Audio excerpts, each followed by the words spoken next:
Mula sa mga pangunahing kalsada gaya sa Tutuban hanggang sa mga secondary road ng Moriones, umaalingasaw ang problema ng Maynila na kabisera pa man din ng Pilipinas. Kaya ang pag-aayos sa basura ang first order of business ng nagbabalik Manila City Hall na si Mayor Isko Moreno. I opted to declare and request the City Council tomorrow, first session day, to declare the state of emergency, health emergency of the entire city of Manila. Ang tansya ni Mayor, mahigit 4,000 metric tons ng basura ang naiwang nakatiwangwang dahil paudlot-udlot umano ang koleksyon ng basura. Mabaho talaga, perwisyo. Tsaka noon mga dumadaan, mga kaya. At yung natambak dyan, yan, punong-puno lahat yan. Yan, lahat ng mga pedestrian lane na yan, napuno ng basura yan. Sumulat na kay Mayor Isko ang dalawang hauling contractors ng Maynila, ang Fileco at Metro Waste, para voluntaryong i-terminate ang kanilang serbisyo. Hindi na raw nila kayang tustusan dahil umabot na sa halos 400 million pesos ang utang ng City Hall sa kanila mula lang nitong Enero.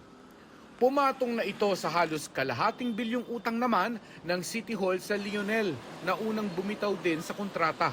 Because of financial mismanagement. From 561 million,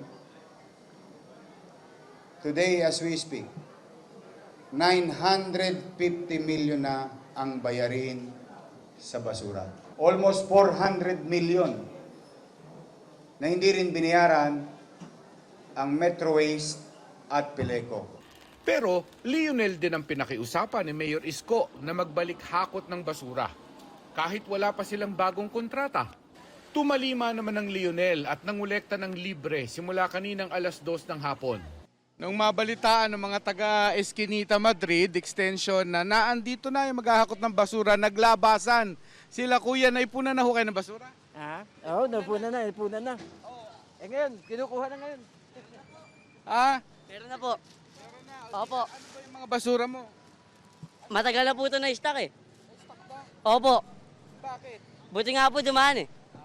Sa loob ng Manila North Cemetery, pinakamalinaw ang banta ng basura sa kalusugan. Kahit maliit ang komunidad dito, aabot daw talaga ng ganyan ng basura kung walang nangungulekta. Minsan-minsan to may punta raw pong DPS, kaya lang pili lang yung mga kinukunang lugar. Sa kanyang press conference, tinanong si Mayor Isko kung pananagutin niya ba ang pinalitang mayor sa problemang ito sa basura. We will dedicate our time, 2% of it, going after to those who are liable, administratively and criminally. 90% of our time, we will dedicate it to the people of Manila by serving them. May hindi na bayaran. When you acquire services and products at hindi mo binayaran, ang tawag dyan is tapa. Sinusubok pa namin kunin ang panig ni dating Mayor Hani Lacuna.